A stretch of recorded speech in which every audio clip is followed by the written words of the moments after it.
It's time to start stockpiling ammunition.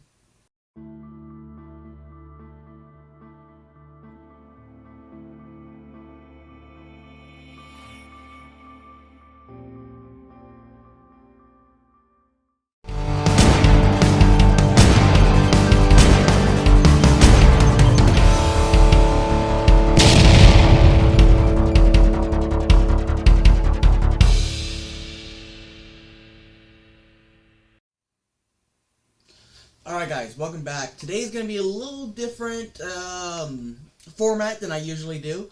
It's going to be more of kind of a impromptu kind of live stream kind of thing. Because I want to be able to show you all stuff on my computer as I talk about it. So what we're talking about today is maybe you should be stockpiling your stuff, especially live here in the South and you have conservative views.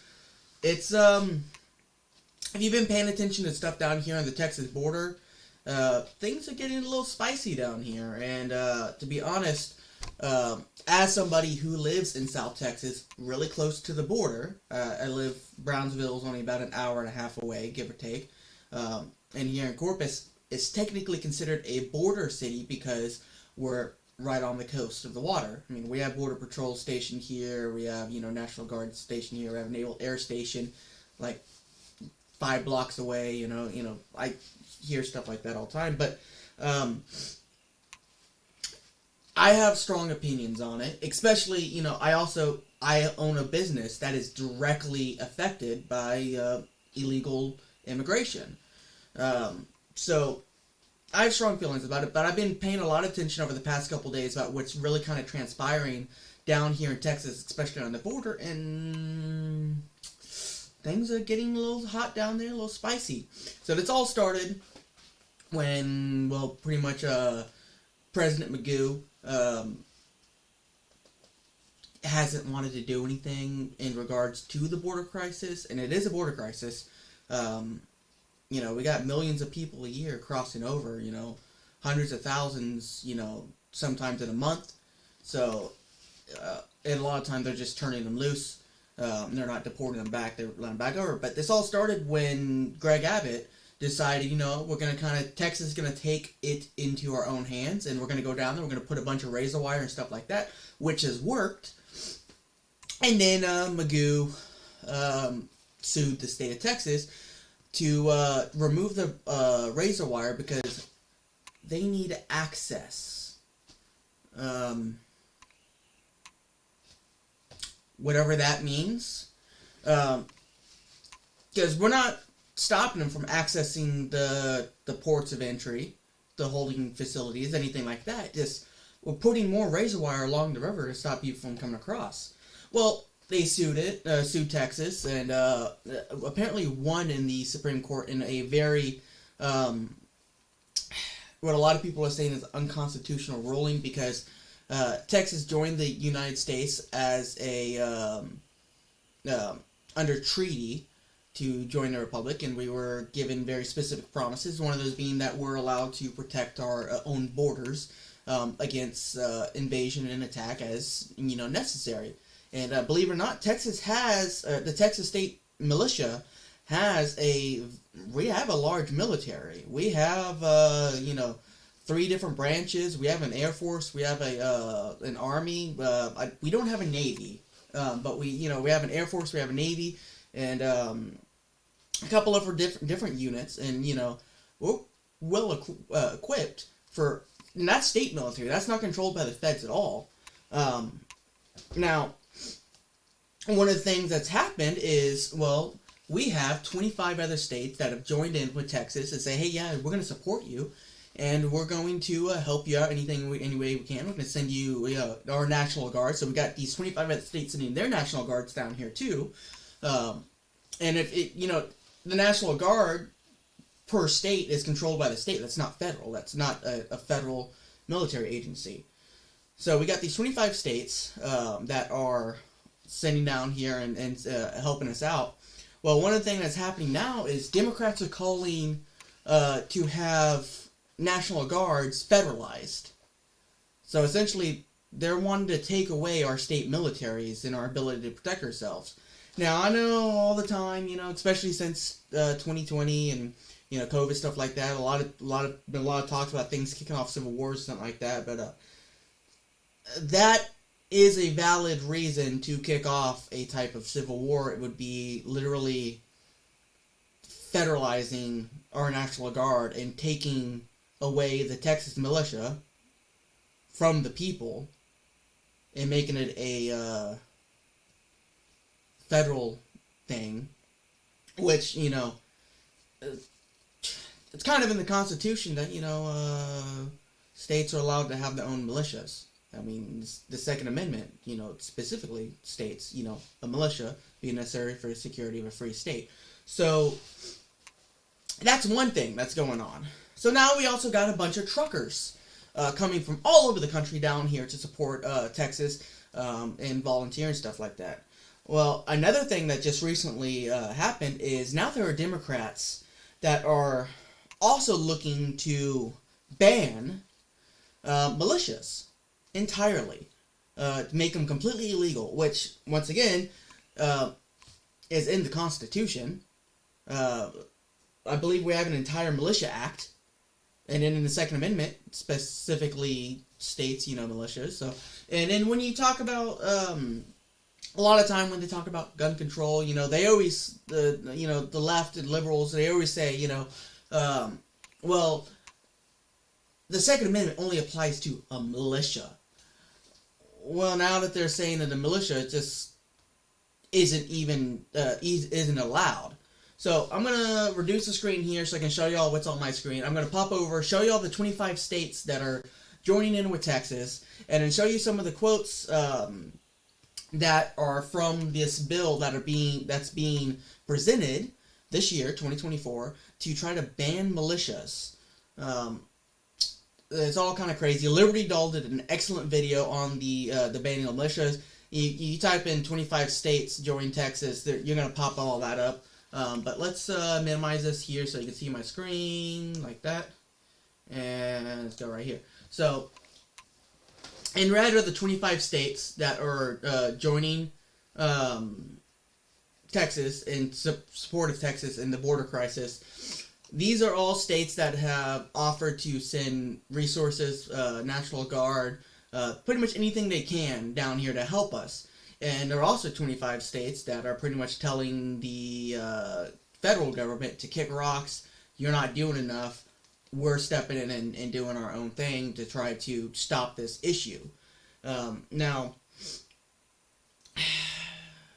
that's all. It's all great. It's all. But if you look at this here, you see, back there in the original Civil War, we were just this little bit down here. Just the South states.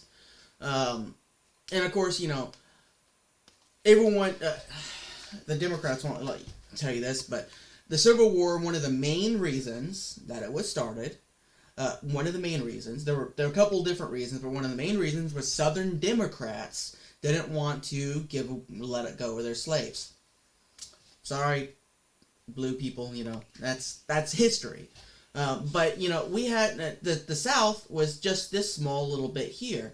Now, if you look at how many states there are now, I mean, that's the majority of the physical country is joining with us here in Texas to try to solve this border situation. Of course, Texas has the largest border with Mexico out of all the states. In fact, Texas has, unless you count maybe Florida as far as their coastline is counting as a border, Texas has the largest border.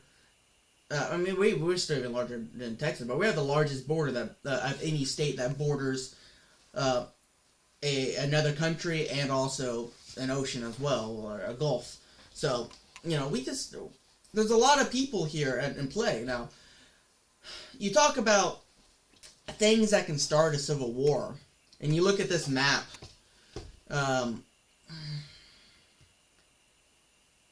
Trying to federalize the National Guard. So you're talking about taking all of these states, which are conservative states, who have National Guards, who have state militias. I don't know the specifics of most of these states with their militias are like, or as far as the state militia. I assume most of them are probably just National Guard. Texas is the only one that really expands further upon that, to my knowledge. But I'm talking about taking all these states and taking away their ability to govern themselves and defend themselves independently from the federal government, which is the point. The point of a state militia is to be able to, the people of the state, to be able to defend themselves against threats, both foreign and domestic, when the federal government cannot do that. Like during wartime, especially let's say World War II. The U.S., we maintained along the coast, we had military presence, but the interior of the United States didn't have hardly any military presence. Say somehow, theoretically, someone snuck in at that time and attacked the central United States.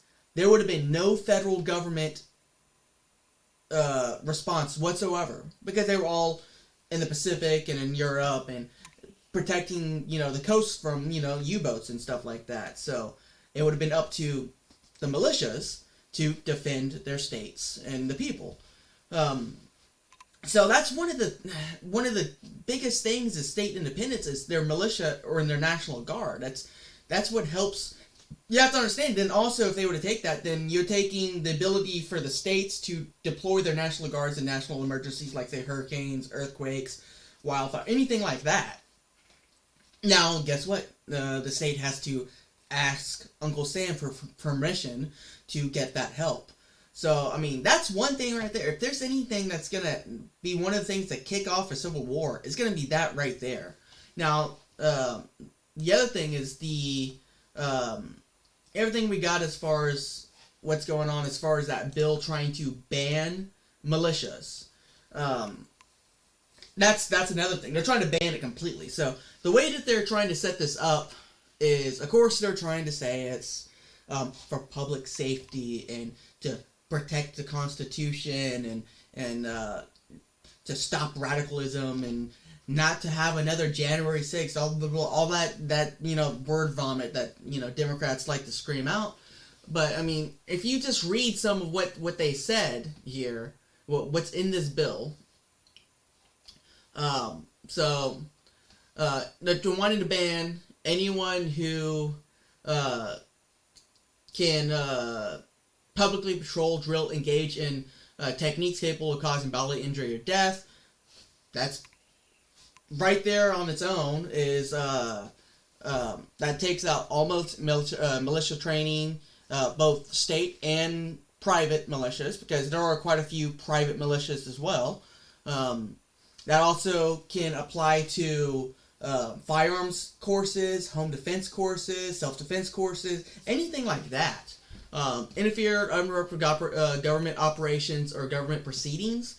So that's specifically targeted right now at what's going on with the National Guard here in Texas, because we're interfering with federal operations. Interfere or intimidate another person in a person's exercise of any right under the Constitution of the United States. Well, I mean, they're threatening to take away our constitutional right to a militia. Let's see. This is kind of jumble up the way I got this stuff. And then not all this is exactly in order. So let's see here.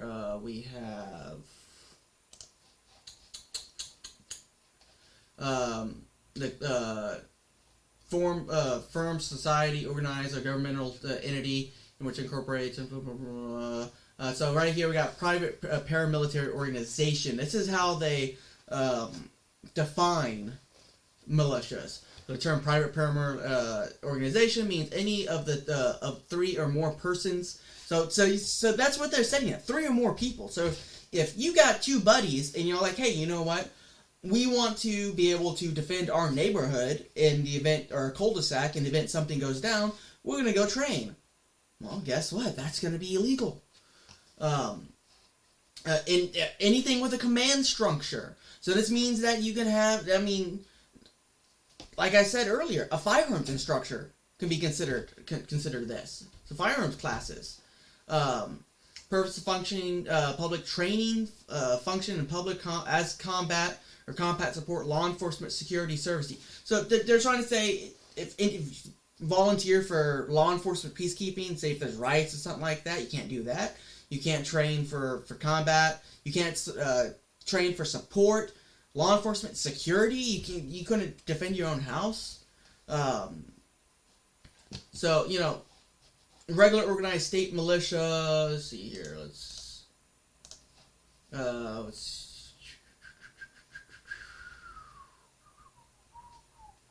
I think this is part of the first that first one I was going through. So anyone who assumes the functions of law enforcement, peace officer, public official, whether or not acting under color of law. See, that's what I'm saying. Right there, they say it right there. Whether or not acting under the color of law.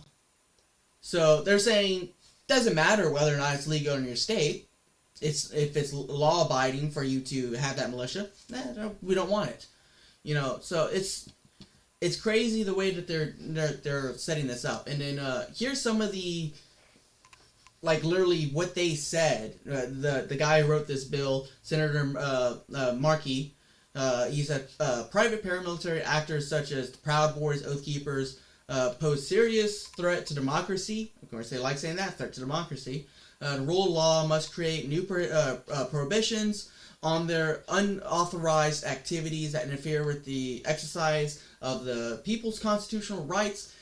The forces of bigotry, hatred, violence, extremism must be stopped for the sake of democracy. That's how they like to always frame these things. It's a threat against democracy. It's a threat against the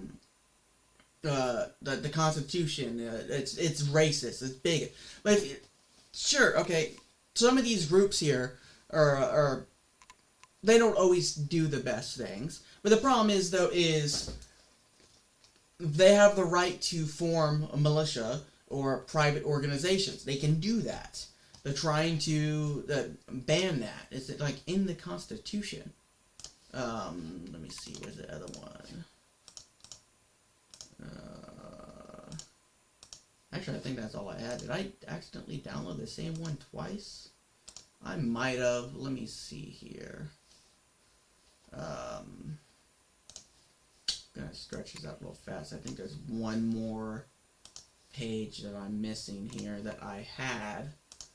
Where did it go?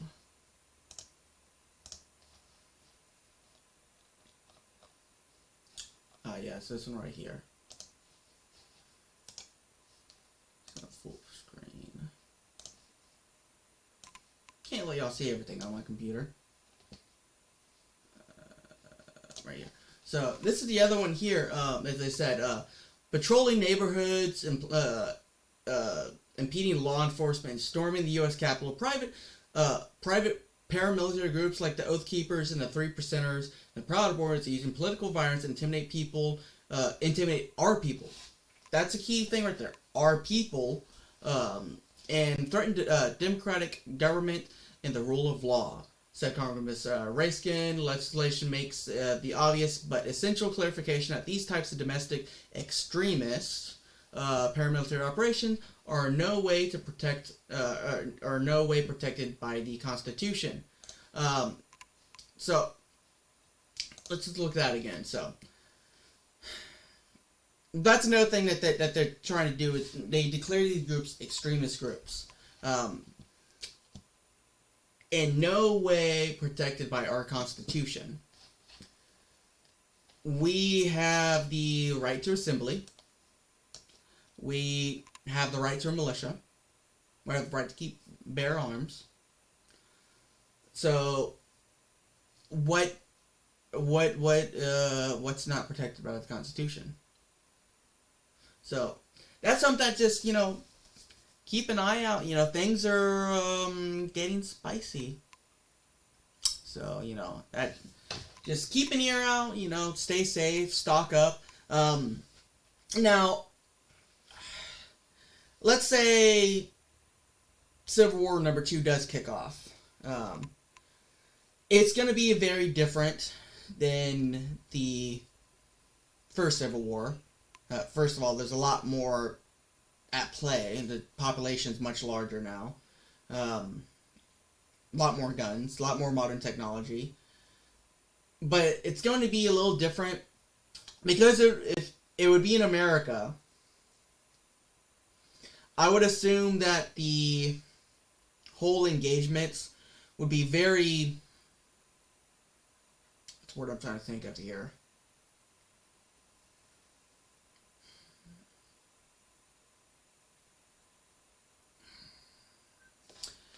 I guess compacted, for lack of a better word. It's going to be in small areas. It's not like it's going to be in the streets of main cities. Like you see in, a lot of other countries, stuff like that. It's not going to be the U.S., say, the 25 states succeed, and then it's the U.S. fighting the 25 states. The federal government's not going to be bombing cities. I would hope not.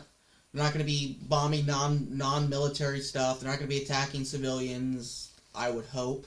And I don't think that the 25 states would do the same thing and the other. I think it'd be more like a Cold War.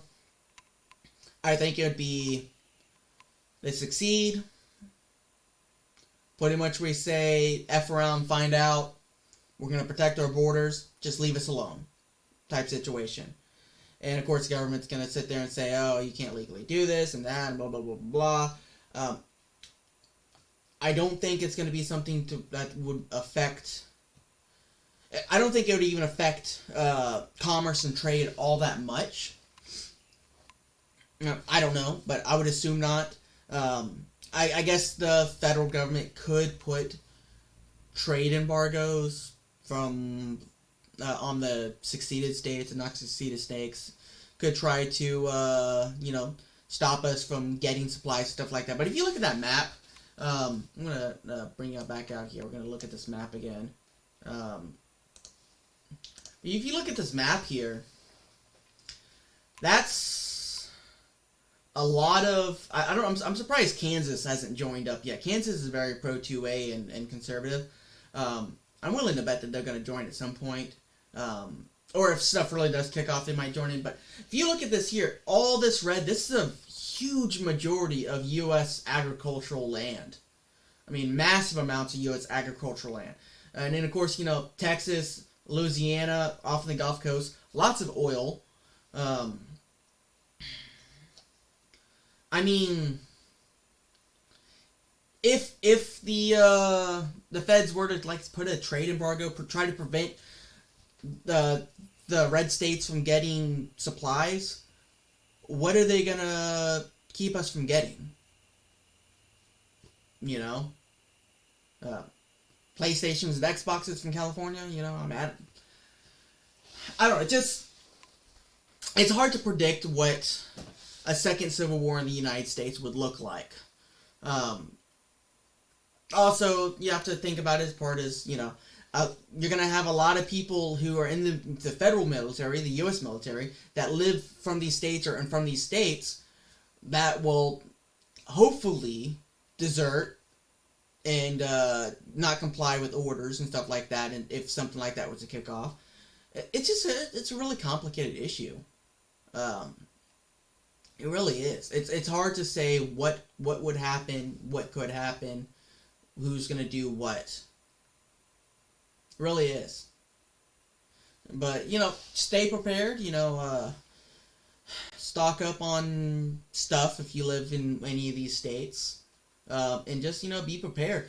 One of the things that's interesting, if it was to turn into an actual hot conflict, I don't know about the other states, but I was researching the other night about the Texas state military, or militia, but it's a state military ran by Abbott. We actually have treaties. The state of Texas has treaties with a couple of different countries. I think one of the most notable ones is Egypt. We have relations in a military treaty with Egypt, who has the second largest tank battalion, fourth largest tank battalion in the world. I mean, it's not like these states, these 25 states, would be completely defenseless against the federal government. Now, do we have all the cool toys? No, we don't. But we do have a lot of stuff. I mean, I remember, the 2020, I saw a lot of tanks and armored vehicles coming in because the Pennsylvania State Militia gave us a bunch of stuff for Texas. So, I mean, we just got a bunch of tanks and stuff a couple years ago. I remember it was like a whole year of watching them come in on rail cars and stuff in the over there by the channel. I mean, in the port. I don't know.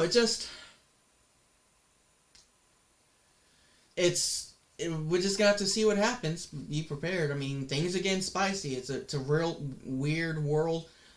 Do I hope that something like this kicks off? No, I do not. I really don't.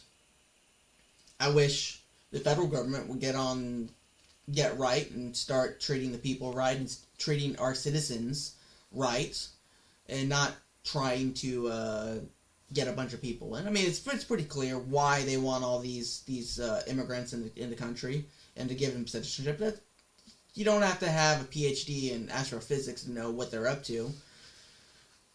But it's just stay prepared, guys. Stay strapped, get clapped, all that good stuff. But anyways, guys, I'm going to end this video. Ran a little longer than I was hoping. I was thinking maybe it was going to be like a 10-minute video, but we are now at 26 minutes. I do got some more regular gun content coming up.